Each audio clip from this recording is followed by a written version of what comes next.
ராசிக்கும் ஏதோ ஒரு தேவை இருந்துகிட்டே தான் இருக்கும். அம்பலவாணனோட வித்து ஆடலரசே, ஆடலரசனோட வித்து நவரசே, நவரசனோட வித்து என் அப்ப நடராசே, நடராசனோட வித்து நான் தான் நளினமூர்த்தி. அந்த மாதிரியான தேவைகள் சில நேரத்தில் நெருக்கடியை உருவாக்கும் போது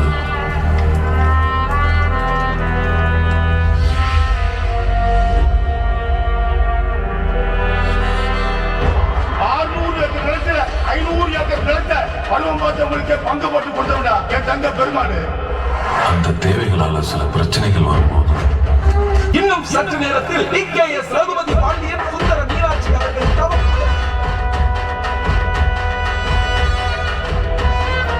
செத்தவர் யாருன்னு தெரியுமால? செத்தவர் கர்ணம்ல.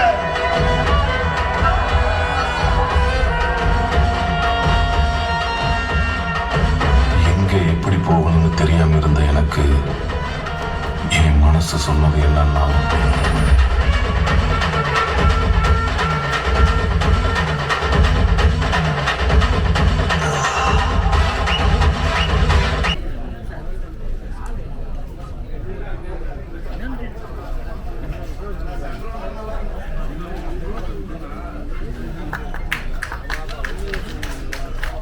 இயக்குனர் மைக்கேல் ராஜா அவர்களை மேடைக்கு அழைக்கிறோம்.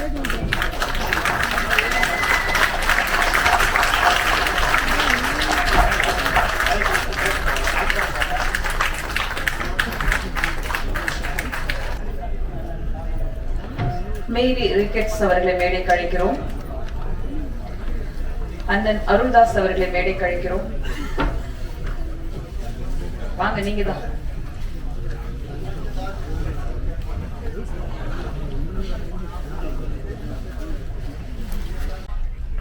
our special guest இன்னைக்கு வந்தாங்க.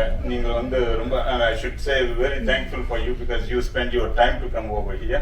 So உங்களுக்கு வந்து ஒரு ஃபேமிலி டைம் சாட்டர்டே நாள் கூட எங்கள் ஈவெண்ட் சொன்ன உடனே நீங்க மறக்காத நான் வந்து உங்களுக்கு ஆசீர்வாதம் பண்றேன்னு சொல்லிட்டு வந்தீங்கல்ல, ரொம்ப சந்தோஷமா இருக்குது. அந்த கெஸ்ட் வந்து தேனப்பன் ப்ரொடியூசர்,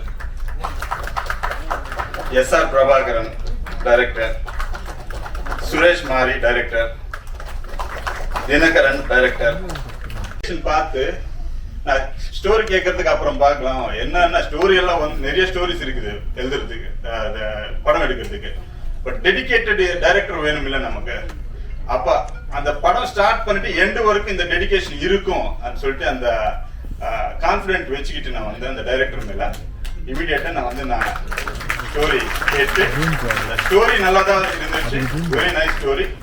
அதுக்கு நரேஷன் கூட அவன் பண்றது வந்து கண்ணுலவே நான் பார்த்த படம் அன்னைக்கு. அப்ப நினைச்சா இவங்க கையில இப்படி சப்ஜெக்ட் வச்சுக்கிட்டு 10 வருஷமா ட்ரை பண்ணிட்டே இருக்காங்கன்னு சொன்ன உடனே இப்ப நான் பண்றேன், இந்த படம் கண்டிப்பா பண்றேன் கை கொடுத்துட்டு ஓகே அட்வான்ஸ் ஓகே ஸ்டார்ட் ஆயிடுச்சு. இது வந்து கொரோனா முன்னாலவே பாவம் எங்க டைம் சரியில்லை என்னமோ ஸ்டார்ட் பண்ணிட்டு ஒரு மாசம் வந்து கொரோனா எல்லாம் லாக்டவுன். அப்ப எனக்கே நம்பிக்கை இல்ல இந்த தியேட்டர்ஸ் ஓபன் ஆகுமா, மறுபடி படம் ரிலீஸ் ஆகுமா, இந்த மாதிரி இல்லைன்னு சொல்லிட்டு நான் ஓகே 2 இயர்ஸ் தள்ளி போட்டாச்சு. அதுக்கப்புறம் மறுபடி அந்த டெடிகேஷன் அப்படியே இருந்துருச்சு அவங்க கிட்ட. வாரம் எவ்ரி வீக் எனக்கு போன் அடிச்சுட்டே இருப்பாங்க, சார் என்ன சார் ஆயிடுச்சு, என்ன சார் என்னப்பா இப்ப இருக்கிறது நிலமையில யாரும் படமே பண்ணுவாங்களே சொல்லுங்கன்னு சொல்லிட்டு சரி ஓகே பண்ணலாம்னு சொல்லிட்டு ஸ்டார்ட் பண்ணாங்க. நாங்க 2022 எண்டுல. இப்ப இந்த படம் பண்றதுக்கு வந்து எங்களுக்கு பெரிய ப்ராப்ளம் என்னன்னா, நான் வந்து எனக்கு வந்து ஒரு சினிமா சர்க்கிள் அவ்வளவு பெருசா தெரியாது, எனக்கு சத்தியமா தெரியாது. அது தமிழ் சர்க்கிள்னா ஒண்ணுமே தெரியாது சத்தியமா சொல்றேன். அந்த நேரத்துல வந்து என் ஃப்ரெண்டு சுந்தரன் இருக்கான், அவன் இன்னைக்கு இல்லை இங்க, பட் அவன் வெளிநாட்டுல இருக்கான். அவன் கேட்டானா, டே மாப்பிள்ள நீ கொஞ்சம் ஹெல்ப் பண்றியா, எனக்கு இந்த படம் எடுக்கணும் இப்படி இப்படி சொன்னா, டே நான் பாத்துக்கிறேன், நீ கவலைப்படாத, சரி நீ உனக்கு அந்த இது இருக்குது இல்ல, நீ ஒரு ப்ரொடியூசர் ஆகணும், நீ ஒரு படம் எடுக்கணும்னு சொல்லிட்டு எனக்கு உனக்கு அது இருக்குதுன்னா நான் ஹெல்ப் பண்றேன்னு சொல்லிட்டு அவங்க இன்ட்ரோடியூஸ் பண்ணாங்க. நான் 3 பேர் பத்தி சொல்லணும். அந்த 3 பேர் வந்து எனக்கு வந்து அண்ணா நீங்க எங்க இருந்தா எப்ப இருந்தாலும் நீங்க போன் பண்ணீங்கன்னா நான் வந்துட்டு நிக்கிறேன் உங்களுக்காக, சத்தியமா சொல்றேன், நான் விடவே விட மாட்டேன். ஒண்ணு வந்து கருணாஸ் அண்ணா, defender brothers, Raghunandan music director. இந்த 3 பேர் வந்து இந்த படம் எனக்கு அந்த இன்ட்ரெஸ்ட் இருக்குது எடுக்கிறதுக்கு, பட் அதுக்கு ஹெல்ப் பண்றதுக்கு ஆள் வேணும் இல்லை எனக்கு. சொல்லிக் கொடுக்கறதுக்கு இப்படி பண்ணுங்க இப்படிதான் முடிக்கும் இப்படிதான் பண்ண முடியும்னு சொல்லிட்டு இவங்க பக்கத்துல இருந்து சப்போர்ட் பண்ணிட்டு என்னை வந்து இந்த படம் இந்த நேரத்துக்கு இங்க எடுத்து நான் பண்ணே காமிக்கிறேன், இந்த மாதிரி நான் பண்ணிட்டே இருப்பேன், இந்த சான்ஸ் கொடுங்க. நீங்க என்னன்னா எழுதும் போது கொஞ்சம் தயவு செய்து எங்க படம் எவ்வளவு ஹார்ட் ஒர்க் பண்ணிட்டு 10 வருஷமா உழைச்சு பண்ண அந்த டைரக்டர் வந்து இந்த மாதிரி டைரக்டர்ஸ் நிறைய பேர் இருக்காங்க. இந்த டைரக்டர்ஸ்க்காக நீங்க அந்த எழுதுறது வந்து கொஞ்சம் நல்லா பாசிட்டிவா இருக்குங்க. எங்களுக்கு என்ன இருக்குது, நாங்க இந்த படம் பண்ணுவோம், இன்னொரு படம் பண்ணுவோம், ஒன்னு எஸ் பிளஸ் ஒன்னு மைனஸ், இல்ல 5 மைனஸ் ஒரு பிளஸ் ஆனாலும் கூட நாங்க தாங்கிக்க முடியும். பட் அந்த டைரக்டர்ஸ் இருக்காங்க பாத்தீங்களா, முதல்ல வருவாங்கல்ல, அவங்க நினைப்பு, அவங்க ட்ரீம் எப்படி இருக்கணும்னா, நாங்க 10 வருஷம் அவங்க கான்பிடென்ட் பாத்தீங்களா, நான் என்னைக்கானால் டைரக்டர் ஆக போறேன், நான் ஆகுறேன் சொல்லிட்டு 10 வருஷம் அந்த ட்ரை பண்ணிட்டே இருப்பாங்க பாத்தியா. அந்த ட்ரை வந்து தமிழ் புது டைரக்டர்ஸ் எல்லாம் பண்றாங்க. அவங்களுக்கு எல்லாம் நீங்க வந்து எழுதுறது வந்து நல்லா எழுதிட்டு அவங்க என்கரேஜ் பண்ணுங்க. ரொம்ப நன்றி, தேங்க்யூ. சார், படத்தின் கதை நாயகி மேரி ரிக்கெட்ஸ் அவர்களை மேடைக்கு அழைக்கிறோம். தயாரிப்பாளர் அவர்கள் ஹீரோயின் அவர்களுக்கு இப்போது சிறு மரியாதை.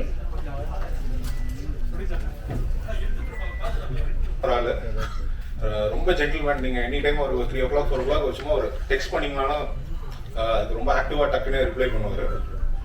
அண்ட் அவர் இன்னும் நிறைய பேருக்கு வந்து இந்த மாதிரி சான்ஸ் கொடுக்கணும். இந்த படத்தை பொறுத்த மட்டும் ரொம்ப டஃப்பான ஒர்க்கா என்னன்னா கருணாசன, அதுக்கப்புறம் விமல் சார். இப்போ ஆக்சுவலி ஃபுல் படமும் வந்து ஒரு காருக்குள்ள தான் டிராவல் நிறைய இருக்கு. ஸோ ஒரு கார்லயே படம் இருக்கிறதுனால நம்ம காரை சுத்தி ஒரு 3 கேமரா ரெடி பண்ணிருப்போம், அதை சுத்தி லைட் இருக்கும், உட்கார இடம் இருக்காது. டைரக்டரால வந்து அந்த ஆக்ஷனை கரெக்டா பார்க்க முடியாது. ரொம்ப டஃப்பான ஒரு ப்ராசஸ் இருந்தது. எல்லா படமும் பண்ற மாதிரி தான். பட் கார்ல நிறைய இருந்தனால வந்தோம்னா நான் முதல்ல அவங்க 2 பேரும் தான் தேங்க்ஸ் சொல்லணும் ஆக்சுவலி. ஏன்னா கார்ல ஏசி இருக்காது, எதுவுமே இருக்காது. நீங்க கார் வந்து அவர் ஓட்டணும், சுத்தி லைட் இருக்கும், அது ஒரு ஹைவேல நடக்கிற கதை, அவர் இடிக்காம ஓட்டணும், பெர்ஃபார்மன்ஸ் பண்ணணும், அதெல்லாம் மீறி வந்து இந்த ஷார்ட் கரெக்டா இருக்கும், அதுல நான் ஃபோக்கஸ் கரெக்டா வைக்கணும். ஸோ அவங்க ஆக்சுவலி வந்து என்னன்னா எனக்கு பயங்கரமா ஹெல்ப் பண்ணாங்க இந்த படத்துல. அவங்க ஒரு தடவை கூட வந்து என்னன்னா ஏன்பா இன்னொரு டேக் போற அப்படின்னு அவங்க எனக்கு கேட்டதே கிடையாது ஆக்சுவலி. அண்ட் இந்த படம் வந்து ஆக்சுவலி என்னன்னா என்னோட இது என்னன்னா இது யாருக்காக ஹிட் ஆகுதோ ஓடுதோ இல்லைன்றது மைக்கிளுக்காக ஓடணும். ஏன்னா மைக்கிளோட ஹார்ட் ஒர்க் தான் இந்த படம்.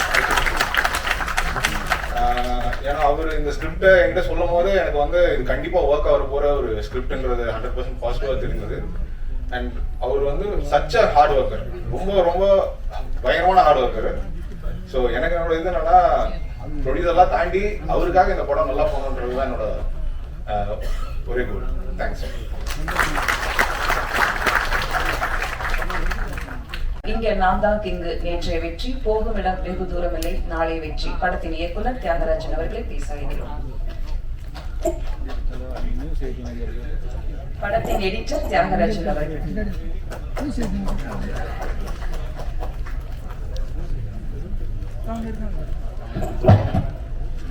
எல்லாருக்கும் வணக்கம். பிரசன்ட் மீடியா எல்லாருக்கும் வணக்கம். இந்த ப்ராஜெக்டை பொறுத்த வரைக்கும் ரொம்ப ரொம்ப எமோஷனலான கண்டென்ட் இது. அந்த எமோஷனல்லே கொஞ்ச நேரம் இப்போ பேசுனது எல்லாருக்கிட்டையுமே அந்த எமோஷனல் வந்துச்சு எனக்கு. ஃபர்ஸ்ட்டு நான் தேங்க் பண்ணணும்னா சிவா சார் தான். ஸோ சிவா சார் வந்து இந்த மாதிரி ஒரு ஸ்கிரிப்டை வந்து சூஸ் பண்ணுறத அவரே சொல்லிட்டாரு, நான் திருப்பி சொல்ல வேணாம். ஸோ இதே மாதிரி ஸ்கிரிப்ட் வந்து நிறைய இயக்குனருக்கு நிறைய பேர் அதே மாதிரி வெயிட்டிங்கில் இருக்காங்க. 10 வருஷமா 15 வருஷமா கூட வெயிட் பண்ணிருக்காங்க. அதே மாதிரி நீங்கள் அதை சூஸ் பண்ணி பண்ணணுன்றது என்னோட பெரிய வேண்டுகோள் சார். வாழ்க்கை சத்தத்தை வரிகளாக்கிய பாடலாசிரியர் அம்பிகா குமரன் அவர்களை பேச அழைக்கிறோம். வணக்கம். இந்த படத்துல மைக்கேல் சாரை முதல்ல எனக்கு அறிமுகப்படுத்தினது வந்து வெங்கட்க்கு முதல்ல என்னோட தேங்க்ஸ் சொல்லிக்கிறேன். அதுக்கப்புறமா எங்களோட தயாரிப்பாளர் சிவா கிலாரி, விமல் சார், கண்ணா சார், மேரி ரிச்சர்ட்ஸ் எல்லாருமே இந்த படத்துல ஒரு மிக முக்கியமான கதாபாத்திரத்தை வந்து வெகு இயல்பா பண்ணியிருக்காங்க. இது ஒரு மிக முக்கியமான படம். எங்களோட இயக்குனரோட 20 வருஷ கனவு, தயாரிப்பாளரோட 3 வருட நம்பிக்கை இந்த படம். இதுல 3 பாட்டு இருக்கு. இதுல கடமுடன் ஆரம்பிக்கிற பாட்டு நான் எழுதியிருக்கேன். அதை வந்து வைக்கம் விஜயலட்சுமி அவங்க வந்து பாடியிருக்காங்க. இந்த விழாவோட நாயகன் இசையமைப்பாளர் ரகுநந்தன் அவர்கள் எனக்கு இந்த வாய்ப்பை கொடுத்ததுக்கு நான் அவருக்கு நன்றி சொல்லிக்கிறேன்.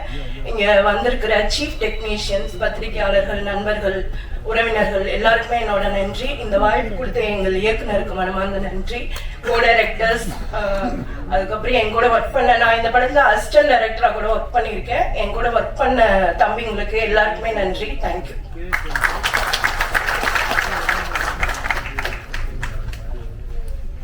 நன்றி. அடுத்து நாம் பேச அழைக்கிறோம். வசந்த கால தென்றலாய் வாசலில் வந்தவரும் வண்ணத்து பூச்சியாய் கண்களில் கதை சொல்லும் கதை நாயகி மேரி ரிக்கட்ஸ் அவர்களை பேச அழைக்கிறோம். எல்லாருக்கும் வணக்கம். எனக்கு தமிழ் அதிகமாக வராது, கொஞ்சம் தான் வரும்.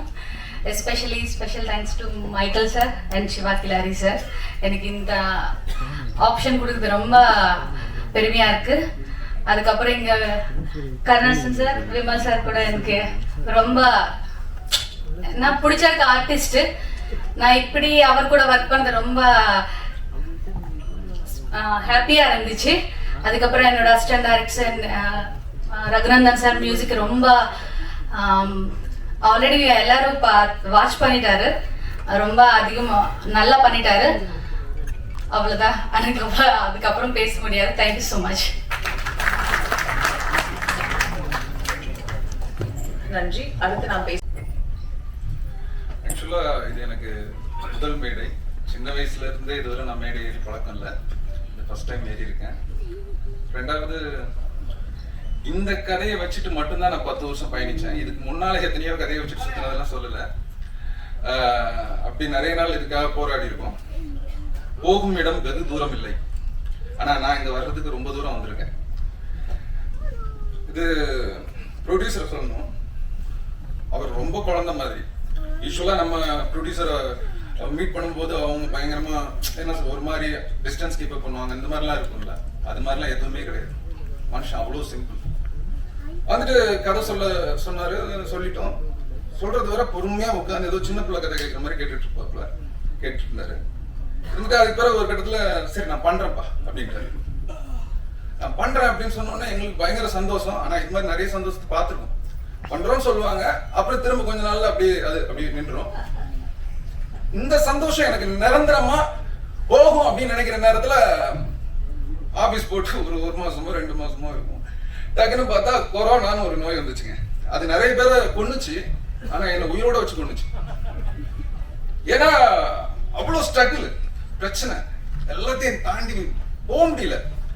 சார்கிட்ட சார் எப்ப சார் ஆரம்பிப்போம், எப்ப ஆரம்பிப்போம், ஆரம்பிச்சிடலாம். இது சரியாயிடும். இன்னும் ஒரு மாசத்துல கொரோனா சரியாயிடும், இன்னும் 2 மாசத்துல சரியாயிடும். கடந்த 2 வருஷத்துல எடுத்துருப்போம், இதுக்கு மேலே இருக்கும்னு நினைக்கிறேன். அப்புறம் நான் படம் பண்ணும்போது தேட்டரே முட்டாங்க, எல்லா தேட்டரும் முடியாச்சு.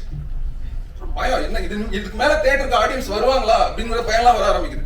இத்தனை வருஷத்தை தொலைச்சிட்டோம் சினிமால, எப்படி திரும்ப அதை மீட் எடுக்க போறோம் அப்படிங்கிற பயம். அதெல்லாம் முடிச்சு ஓரளவுக்கு திரும்ப எல்லாம் ரெக்கவர் ஆகி மக்கள்லாம் நார்மலா ஆனதுக்கு பிறகு திரும்ப சிவா சார் போன் அடிக்கிறாரு, திரும்ப ஸ்டார்ட் பண்ணலாம். ஆனா அவர் ஒரு வார்த்தை சொன்னார், எனக்கு படம் பண்ற ஐடியாவே இல்லை மைக்கேல் இந்த நேரத்துல, ஆனா நான் உனக்காக பண்ணுவேன். ஏன் அப்படின்னா இந்த 3 வருஷம் நீ எனக்காக காத்திருந்த, நான் உனக்கு ஒரு வார்த்தை கொடுத்தேன், இந்த படம் நான் பண்ணுவேன்னு சொன்னேன், அதுக்காக பண்றேன் அப்படின்னாரு. ரொம்ப அந்த நிமிஷம் எனக்கு வந்து அப்படி இருந்தது, அது வார்த்தையாலலாம் சொல்ல முடியாது. அன்னைக்கு ஸ்டார்ட் பண்ணி இன்னைக்கு படத்தை கொண்டு வந்து இங்க நிப்பாட்டிட்டோம். இது ரொம்ப சந்தோஷமா இருக்கு. அப்புறம் வந்துட்டு தேனப்பன் சார் அவங்க சொன்னாங்க, இந்த மாதிரி அவர்கிட்ட கதை சொன்னேன்.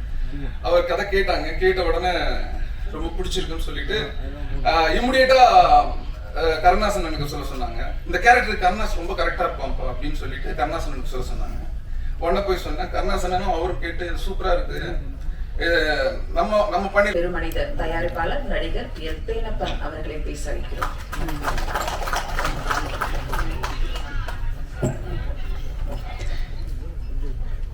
வாழ்த்து வந்த அனைத்து நல்ல உள்ளங்களுக்கும் மீடியா மற்றும் ஃபோட்டோகிராஃபர் மற்றும் மேடையில் அமைந்திருக்கும் என் இனிய நண்பர்கள் அனைவருக்கும் என்னோட காலை வணக்கம்.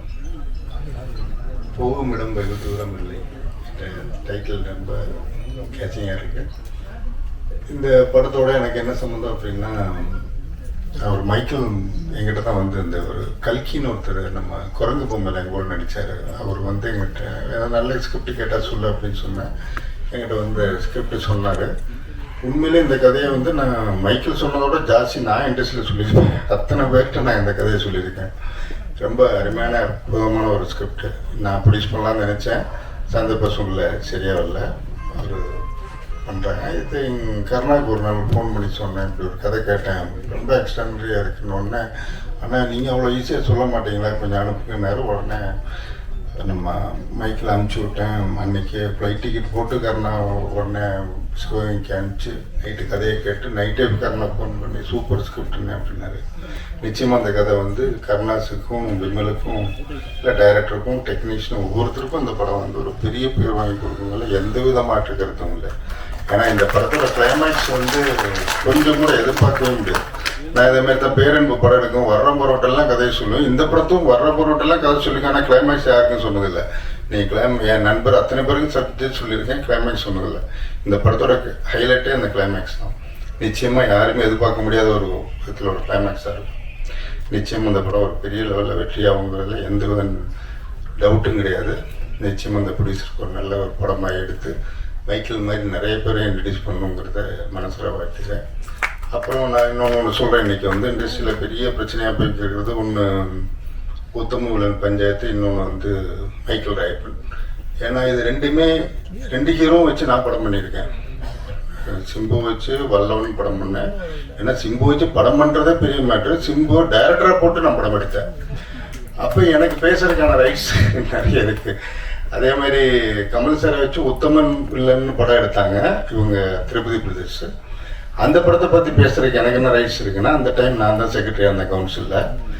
அந்த டைம் வந்து நடந்தது என்னங்கிறது வந்து என்னவோ இருக்கட்டும். ஆனால் அந்த அன்னைய பிரச்சனையில் வந்து கமல் சார் வந்து லெட்டர் எழுதி கையெழுத்து போட்டு கொடுத்தாருங்கிறது உண்மை. ஆனால் அதுக்கப்புறம் வந்து அந்த லெட்டரை வந்து அதுக்கு அடுத்த ஒரு அந்த படம் ரிலீஸ் ஆகிறதுக்கு மெயின் ஃபண்டிங் பண்ணது வந்து இவங்க ஒரு பைசா கூட போடல. மெயின் ஃபண்டிங் பண்ணது வந்து ஈராஸ் ஃபண்டிங் கொடுத்தாங்க. அந்த ஃபண்டிங்கை செட்டில் பண்ணது ஞானவேல் ராஜா. அதனால அதுக்கு அடுத்த நாளே ஞானவேல் ராஜாவுக்கு டோட்டலாக அந்த லெட்டரோட காப்பிரைட்டை வந்து ஞானவேல் ராஜாவுக்கு சரண்டர் பண்ணிட்டாங்க. இதனால திருப்பதி பிரதேசத்துக்கு எனக்கு தெரிஞ்சு எந்த வித சம்மந்தம் இல்லை கேட்கறதுக்கு. அப்படியே கேட்கணும்னா இந்த ரைட்ஸ் வந்து கேட்கணும்னா ஒரு ஞானவேல் ராஜா தான் கேட்டாகணும். அது ஞானவேல் ராஜாட்ட நான் ஃபோன் பண்ணி கேட்டேன், நான் என்னைக்கா இருந்தாலும் கமல் சார் சப்போர்ட்டு தான் அப்படின்னு சொன்னார். ஒரு மதுரை அன்புச்செழியனுக்கு இத்தனை பேர் சினிமா இண்டஸ்ட்ரியில் கொதிச்செழுந்து இன்டர்வியூ கொடுத்த மாதிரி ஒரு இவ்வளோ பெரிய ஒரு கலைஞன் ஒரு கமல் சாருக்கு யாரும் பேசலைங்க. எனக்கு ரொம்ப வருத்தமாக இருக்குது. நான் வந்து கமல் சாரை போய் டேட்டு கேட்குறக்கோ இதுக்கோ ஜாலராக்கா சொல்லலை. ஏன்னா 1க்கு 3 படம் கமல் சார் வச்சு ப்ரொடியூஸ் பண்ணியிருக்கேன். இவங்கெல்லாம் ஒரு படம் தான் எடுத்திருக்காங்க. தானு வந்து ஒரு படம் தான் எடுத்திருக்காரு. இவர் திருப்பதி பிரதேஷ் ஒரு படம் தான் எடுத்திருக்காங்க. நான் 3 படம் எடுத்திருக்கேன். அவரோட ஓன் ப்ரொடக்ஷன் வந்து 2 படம் கோ ப்ரொடியூசராக ஒர்க் பண்ணியிருக்கேன். அது போக 19 படம் மேனேஜராக ஒர்க் பண்ணியிருக்கேன் ராஜ்கமலில். அப்போ எனக்கு தெரியும் கமல் சாரை பற்றி டெஃபினட்டாக. எனக்கு தெரிஞ்சு 2015 மே மாதம் அவர் கூப்பிட்டு டேட் கொடுக்குறேன்னு சொன்னார். அக்டோபர் நவம்பர் டிசம்பர் டேட் கொடுக்குறேன்னு சொன்னார். இவங்களால பணம் ரெடி பண்ண முடியல, இதான் உண்மை. அதுக்கப்புறம் ஆகஸ்ட்ல இவங்க தான் ஃபோன் பண்ணி, ஏன்னா இதுக்கு வேணால் அருள்பதியும் திருப்பூர் சுமத்துக்கும் தெரியும், அவங்கள கேட்டால் தெரியும். அதுக்கப்புறம் இவங்க தான் படம் ரெடி பண்ண முடியல, நீங்கள் டேட் வேறு யாருக்கா கொடுத்துருங்கன்னு 2015 இவங்க முடியாதுன்னு சொல்லிட்டாங்க. அன்றைக்கே முடிஞ்சு போயிடுச்சு. இப்போ திருப்பி இவ்வளோ பெரிய ஒரு நாயகன் ஒரு கமல் சாரை வந்து இவ்வளோ தூரம் மாற்றி எல்லாரும் வச்சு செய்கிறது ரொம்ப சங்கடமாக இருக்குது. ஒரு சினிமா ரசிகனா நான் வந்து இப்போ நானும் வல்லவன் படம் எடுத்தேன். உண்மையாக ரைட்ஸ் இருந்தால் நான் தான் கேட்கணும் சிம்புட்ட. நான் இன்னைக்கு வரைக்கும் கேட்டது இல்லையே. ஏன்னா சிம்பு டேரக்டராக வச்சு படம் எடுத்திருக்கேன். நான் இன்னைக்கு வரைக்கும் சிம்புட்ட படம் பண்ணி கொடுன்னு கேட்டதில்லை. ஏன் கமல் சாட்டையும் கேட்டதில்லை. ஏன்னா என் பொசிஷன்னு தெரியல இருக்கும். நான் இது வரைக்கும் யாருக்கும் 100 ரூபா கடன் கிடையாது இண்டஸ்ட்ரியில். நெஞ்ச நிமித்தி தான் தெரியுறேன். யாருக்கும் 100 ரூபா பேலன்ஸ் கிடையாது, எந்த டெக்னீஷியனுக்கும் பேலன்ஸ் கிடையாது. எல்லாரும் அது பேசுறதுக்கு தகுதி இருந்தால் இதெல்லாம் இருந்து பேசுனா இல்லை ஒரு அர்த்தம் இருக்குது. அப்போ இண்டஸ்ட்ரியில் இவ்வளோ தூரம் பேலன்ஸ் வச்சுருக்கவங்க பேசுனா எல்லாருக்கும் செட்டில் பண்ணிட்டு பேசுங்க. இதான் என்னோட தாய்மான கருத்து. நன்றி, வணக்கம். நீங்க இப்ப வந்து என்ன பண்றீங்கன்னா, விமல் வந்து உங்களை இந்த ஃபங்க்ஷனுக்கு கூப்பிட்டா எப்படி கூப்பிட்டுருப்பாரு அப்படின்னு 2 வார்த்தை பேசுறீங்க. ஓகே, இப்போ எல்லாம் கண்டென்ட் அவங்களே ரெடி பண்ணிட்டே வந்துடுறது. முதல்ல கவிதா மேடத்தை பற்றி சொல்லணும். மேடம் சொல்லி தான் சொல்லியிருக்காங்க. முதல்ல வந்திருக்கக்கூடிய பத்திரிகை நண்பர்கள், ஊடக நண்பர்கள், இந்த படத்தினுடைய குழுவினர் எல்லோருக்கும் என்னுடைய மனமார்ந்த முதல்ல வணக்கங்கள். இப்போது நிறைய நம்ம சினிமா சம்மந்தப்பட்ட நிகழ்வுகள் எல்லாம் பார்த்தீங்கன்னா மற்ற தூப்பாளெல்லாம் கூப்பிட்டா நிறைய அமௌண்ட்டு கேட்குறாங்க அப்படின்ட்டு இப்போ இவங்க வந்து இதற்காக நேரம் ஒதுக்கி தனியாக ஒரு ஆஃபீஸ் போட்டு இல்லை ஃப்ரீயாக இல்லை, அதுக்கும் கவர் போயிட்டு தான் இருக்கு. அது கவருக்கேற்ற கவர் போயிட்டு தான் இருக்கு. நாளைக்கு நான் ஆபீஸ்க்கு போகணும். ஏன்னா நாளைக்கு அங்க கவர், எந்த கவரையுமே கவர் பண்றதுதான். அதனால வந்து பாருங்க, இப்படி இடையில வந்து டிஸ்டர்ப் பண்ணாதீங்க. முக்கியமான நிறைய இன்னைக்கு வெளுத்து வாங்க வேண்டியது நிறைய கண்டென்ட் நல்லா நிறைய இருக்குங்க. ஒரு 5 நிமிஷம் தான், அதனால வந்து கேமராவும் நல்லா ஜூம் பண்ணிக்கோங்க. ஒவ்வொருவரோட எக்ஸ்பிரஷன்லாம் வேற லெவலில் இருக்கும், கரெக்டாக பிடிச்சிக்குங்க. கவிதா மேடம் வந்து இதுக்காக தனியாக ஆஃபீஸ் போட்டு முதல்ல வந்து அந்த தொகுப்பாளனா ஒரு விழாவை எடுத்து பேசுறது எப்படின்னு, ஒவ்வொருத்தரையும் வந்து மேடையில் கூப்பிடுறது எப்படின்னு அவ்வளவு அழகாக தெளிவாக அதை எழுதிட்டு வர்றாங்கல்ல, அதுக்கே ஒரு பெரிய கைத்தட்டல் கவிதா மேடத்துக்கு. இப்போ தேனப்பண்ண சொன்ன மாதிரி இப்போ அங்கே உட்காந்து பேசிட்டு இருக்கும்போது என்கிட்ட அவங்க சொன்ன ஒரு வார்த்தை, இப்போ இல்லை மேடம் இருங்க, நீங்கள் ப்ளீஸ் கண்ட்ரோல் பண்ணாங்க மேடம், சொல்லிடுறேன் மேடம். எவ்வளோ நாள் வந்து நான் மேடையிலே இருக்குது, எனக்கு கூடிய சீக்கிரம் வெள்ளித்திரையில பார்க்கணும், நான் கதாநாயகியாக நடிக்க தயார், ரோபோ நீங்கள் ஹீரோவாக நடிக்க தயாரா என்று என்னிடம் கேட்டார்கள். அதை நான் சொன்னேன், நான் கண்டிப்பாக நடிக்கிறேன், பார்ப்பதற்கு ஆடியன்ஸ் தயாரா என்று ஒரு கோரிக்கை. அதை கேட்டவொன்னு தேனப்பண்ணன் சொன்னார், நான் அந்த படத்தில் வில்லனாக நடிக்க தயார். இந்த கூட்டத்தில் இருக்கும் ஒருவர் தயாரிப்பாளராகவும் தயார் என்று சொல்லிவிட்டார். கூடிய விரைவில் இங்கே நிற்கக்கூடிய கவிதா அவர்கள் சிலுவென மேக்கப்புகளை போட்டுக்கொண்டு நடுவிலே உட்கார்ந்திருந்து உங்களிடம் காட்சி தருவார்கள் என்று இந்த மேடையில் கூறுகிறேன். இந்த செய்தியில தலைப்பு செய்தியா வரணும். படத்துறை தலைப்பே வந்து கவிதா. ஏன்னா இப்ப அவங்க வந்து சாலிகிராமத்துல ஏன் கவிதா ஸ்ட்ரீட்னு வைக்கல, கவிதா ஏர்போர்ட்னு வைக்கலாமே, அந்த ரேஞ்சில் தான் இருக்காங்க. அதனால தமிழக அரசுக்கு ஒரு கோரிக்கை, அவங்க இதெல்லாம் கேட்டிருக்காங்க, அதெல்லாம் நீங்க பார்த்து நீங்க எல்லாம் பரிசீலனை பண்ணுங்க. கருகரு கவிதா டைட்டில் சொல்லிட்டாரு, கருகரு கவிதா. ஓகே, அவங்கள விட்டுருவோம். அடுத்து நம்ம விஷயத்துக்கு வரேன். முதல்ல ஜெய் பேபி இயக்குனருக்கு என்னுடைய மனமார்ந்த வாழ்த்துக்கள். உங்களுடைய நம்பர் எனக்கு கிடைக்கல சார், கிடைச்சிருந்தா குடும்பத்தோட படம் பார்த்த அடுத்த செகண்டு எந்நேரம் ஆனாலும் உங்களுக்கு ஃபோன் பண்ணி மிகப்பெரிய வாழ்த்து சொல்லியிருப்பேன்.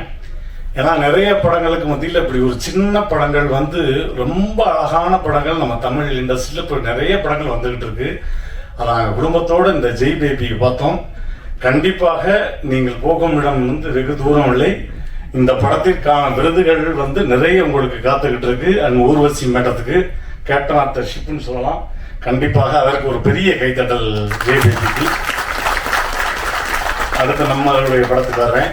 இந்த படத்துக்கு முதலில் என்னை வந்து இந்த மாதிரி ஆடியோ லான்ச் அப்படின்னு சொல்லி என்னை அழைச்சது என் உடன்பிறவாத சகோதரர்கள். எனக்கும் சரி, விமல் சாருக்கு, அதான் என் அன்பு மாப்பிள்ளை விமலுக்கு, எல்லாருக்குமே கோகுல் அண்ணே தாமண்ணே 2 கண்ணு மாதிரி. அவர் தான் வந்து ஃபஸ்ட்டு வந்து இன்வைட் பண்ணார், இந்த மாதிரி ஃபங்க்ஷன் ரொம்ப வந்துருங்க அப்படின்னு. ஆனால் என் கூப்பிட்டா கண்டிப்பாக எங்கேனாலும் வந்துடுனே அப்படின்னு. அதுக்கப்புறம் எங்கள் அண்ணன் வெங்கி என்னை கூப்பிட்டாரு. தம்பி எங்கே இருக்கீங்க அப்படின்னாரு. அண்ணா எங்கள் வீட்டில் தானே இருக்கேன். தம்பி ரொம்ப தூரம் இல்லை, கொஞ்சம் பிரசாத் வரையும் வந்துடுறீங்களா அப்படின்னாரு. என்னண்ணே அப்படின்னேன். இந்த மாதிரி ஆடியோ லான்ச் வச்சுருக்கோம், நீங்கள் வந்தீங்கன்னா கொஞ்சம் நல்லாயிருக்கும். சரிண்ணே, யாருண்ணே ப்ரொடியூசர்? சும்மா நம்ம கேட்போம்ல யார் டைரக்டர்னு. நம்ம பங்காளி தான், சுந்தர் பங்காளி தான் ப்ரொடியூசர். ஓஹோ, சுந்தர் பங்காளி இப்போ ஆஸ்திரேலியாவில் இருக்காரு. உங்களுக்கு எனக்கு எத்தனை வருஷம் பழக்கம் அப்படின்னேன். அது இருக்கும் தம்பி, ஒரு 25-30 வருஷம் பழக்கம். ஏன்னா இந்த படத்தில் நானும் நடிப்பேன்னு ஒரு என்ன கூட உங்களுக்கு வரலையாலே, ஒரு செகண்ட்னா கூட நான் என் மாப்பிள்ளைக்காக வந்து நடிச்சு கொடுத்துருப்பேன். படத்தில் 2 கேரக்டர் தான் தம்பி. ஒன்று விமல் சார், இன்னொன்று வந்து கருணாசன். 2 பேர் தான் படம் ஃபுல்லாக. அப்போ நான் கேட்டேன், என்ன பார்த்திபன் சார் மாதிரி ஒத்த செருப்பு மாதிரி இது 2 பேர் தான் படம் ஃபுல்லாக நடிச்சிருக்காங்க, வேறு யாருமே கிடையாதா அப்படின்னு.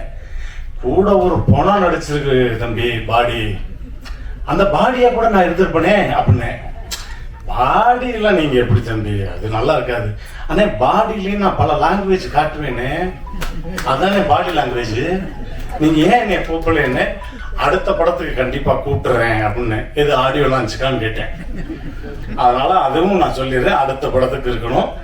அப்புறம் எல்லாரும் கூப்பிட்டாங்க. அதே மாதிரி எங்கள் அண்ணன் கருணாசனில் வந்து அது ஒரு மண் சார்ந்த குழந்தை.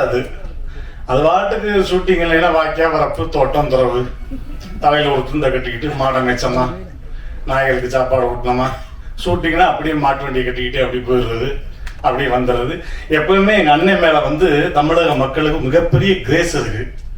அண்ணனுக்கு புரிஞ்சிருக்குன்னு நினைக்கிறேன். இதெல்லாம் ஒரு பார்த்திபன் சாருடைய ஸ்டைல் தான். அப்பப்போ நீங்கள் கை தட்டுவீங்கன்றதுக்காக டக்கு டக்குன்னு யோசிக்கிறதா. எனக்கு தானே கேமரா பிடிச்சிட்டு உட்காராதீங்க சொல்லிட்டேன். சில பஞ்சஸ் வரும்போது படக்குன்னு நீங்கள் பிடிச்சி கை தட்டா தான் எனக்கு சந்தோஷமா இருக்கும். அப்புறம் முக்கியமாக தயாரிப்பாளர் சொன்ன இந்த மாதிரி ஆஸ்திரேலியாவில் இயக்குனர் அவர் சொன்ன மாதிரி அவர்கிட்ட குருவா இருக்காரு, அவங்க ஸ்டூடெண்ட்ன்றப்ப எப்படி இருக்கும், விஷயமுள்ள ஆள் தான். எனக்கு இதுக்கும் எந்த சம்பந்தம் இல்லாமலே அப்படி ஓரத்தில் நிற்கிறார். ஒரு தடவை எந்திரிச்சிருக்கேன், அவங்களுக்கே கன்ஃபியூஸ் யார் டைரக்டர். ஸோ அவருக்கும் போகும் இடம் வெகு தூரம் இல்லை. இன்னும் நிறைய படங்கள் எடுத்துக்கிட்டே இருக்கணும். மாப்பிள்ளை எல்லாரோடையும் சேர்ந்து நீங்கள் ஒர்க் பண்ணிக்கிட்டே இருக்கணும். மியூசிக் டைரக்டர் விழாநாயகன், அவருக்கு 4வது படம். 4வது படம் இல்லை, 40 படம் பண்ணணும். அப்பப்போ மாப்பிள்ளை நானும் கொஞ்சம் கொஞ்சம் நடிப்பேன். மாப்பிள்ளை மன்னர் வகையராக்க போகிறோம். நானும் என் மாப்பிள்ளை இன்னும் ஒன்று சேராமல் இருக்கோம். இப்போ அடுத்து எழில் சார் படத்தில் ஒன்று சேர போகிறோம். அதுக்கப்புறம் கலகலப்புல என்னன்றது தெரியல, எப்படின்னு பார்ப்போம். மாப்பிள்ளை இதெல்லாம் அப்பப்போ போட்டுக்கிறது தான். அது காற்று வாக்கில் அங்கிட்டு போயிட்டு அப்படி போன்கள் வந்துடும், அப்புறம் ஒன்று சேர்ந்துக்கிறோம். அந்த மாதிரி இந்த விழாவை சிறப்பிக்க வந்த அனைவருக்கும் உங்களுடைய மனமார்ந்த நன்றி. டெக்னீஷியன்ஸ் எல்லாருக்குமே ரொம்ப ரொம்ப நன்றி. கூடுதல் நன்றி அண்ணன் கோவில் அண்ணன் தாமு அண்ணனுக்கும் என்னுடைய மனமார்ந்த நன்றி. Thank you, I love you all. சூட்டி பாட்டில் பார்த்தேன். ரொம்ப ஒரு அருமையான ஒரு டைரக்டர். ஒரு ஆர்டிஸ்ட்டுக்கு வந்து சீனை எவ்வளோ அழகாக எக்ஸ்பிளைன் பண்ணி வேலை வாங்கணும்னு ரொம்ப பல படங்கள் பண்ண ஒரு இயக்குனர் எப்படி இருப்பாங்களோ அந்த மாதிரி இருந்தார். எப்படி சொல்லணும்னா, அவர் ஒரு இயக்குனரை மட்டும் நான் பார்க்கல, ஸ்பாட்டில் ஒரு மாபெரும் நடிகனாகவும் பார்த்தேன். ஆனால் அவ்வளோ நடிச்சு காமிச்சிடாப்புல ஃபஸ்ட்டு நம்மளுக்கு. அவர் நடிக்கிறதே நமக்கு பாதி ஒரு 50% பண்ணாலே போதும். அந்த மாதிரி உள்ள ஒரு தரமான இயக்குனர். கண்டிப்பாக வந்து தமிழ் சினிமா வந்து ஒரு சிவப்பு கம்பளம் குறித்து வரவேற்கும் நான் நம்புகிறேன். இந்த படம் அவருக்கு வந்து ஒரு பெரிய வெற்றி படமாக அமையும். தயாரிப்பாளர் சிவா சாருக்கு வணக்கம். தமிழில் வந்து நான் வந்து இந்த நிறையா கதைகள் கேட்பாங்க அப்படிலாம் சொல்லுவாங்கல்ல, அவர் இந்த கதையை கேட்டால் ஓகே பண்ணிட்டேன். உண்மையிலே ஒரு பெரிய சந்தோஷமான விஷயம். ஏன்னா அது வந்து தமிழ் சினிமா வந்து நிறைய ட்ராவலிங் கதைகள் ரொம்ப கம்மியாக வரும், எப்பயாவது வரும். ஸோ இது வந்து ஒரு ஃபுல் அண்ட் ஃபுல் ஒரு ஹைவே ட்ராவல் ஃபிலிமு. அதை வந்து மேக் பண்ணுறது ரொம்ப, ஏன்னா ஆல்ரெடி சினிமாட்டோகிராஃபர் பார்த்தனால சொல்கிறேன், அதை மேக் பண்ணுறது ரொம்ப டிஃபிகல்ட்டான விஷயம். ஏன்னா ஒரு ஐவிஎஸ்எல் பெர்மிஷன் வாங்கணும், அதை வந்து அப்புறம் அந்த வண்டியில் வந்து கேமரா வைக்கணும், லைட்ஸ் வைக்கணும், ஆர்டிஸ்டாக சப்போர்ட் பண்ணணும், எல்லாமே ஃபாலோ பண்ணணும். ஃபுட்டில் வந்து எல்லாமே வந்து ஒரு பெரிய பெரிய ப்ராசஸ் அது. அதை வந்து ரொம்ப அழகாக ஒரு நல்ல குவாலிட்டியாக மேக் பண்ணியிருக்காங்க. ஸோ இந்த டீமுக்கே, கேமராமேன் எல்லாத்துக்குமே ஒரு வாழ்த்துக்கள். கண்டிப்பாக அந்த படம் வந்து எல்லாத்துக்கும் ஒரு பெரிய பேர் வாங்கி தரும், எடிட்டர் முதல் கொண்டு. இந்த படம் பார்த்துட்டேன், ஆல்ரெடி பார்த்து ஒரு ஷோலாம் போட்டாங்க, பார்த்துட்டா ரொம்ப ஒரு அருமையான ஒரு ஃபீல் குட் ஃபிலிம், நல்லாயிருக்கும். அதே மாதிரி நிறைய பேர் நடிச்சிருக்காங்க, பவன் நடிச்சிருக்காப்புல, இந்த மாதிரி நிறைய பேர் நடிச்சிருக்காங்க.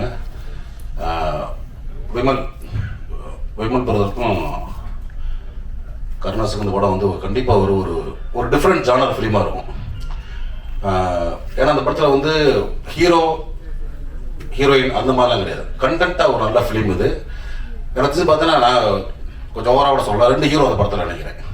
விமல் ஒரு ஹீரோ, கருணாஸ் ஒரு ஹீரோ. இந்த படமே அப்படி தான். ஏன்னா 2 பேர் தான் ட்ராவல் பண்ணுவாங்க மொத்த படமும். ஒவ்வொருத்தருக்கும் ஒரு எமோஷன் இருக்கும். சொன்ன மாதிரி கிளைமேக்ஸ் ஒரு நல்ல ஒரு கிளைமேக்ஸ், நல்ல ஒரு ஷாக்கிங்கான கிளைமேக்ஸ். கண்டிப்பாக அந்த படம் வந்து ஒரு எப்பயாவது வர்ற ஒரு நல்ல படங்கள் இந்த படமும் இருக்கும்.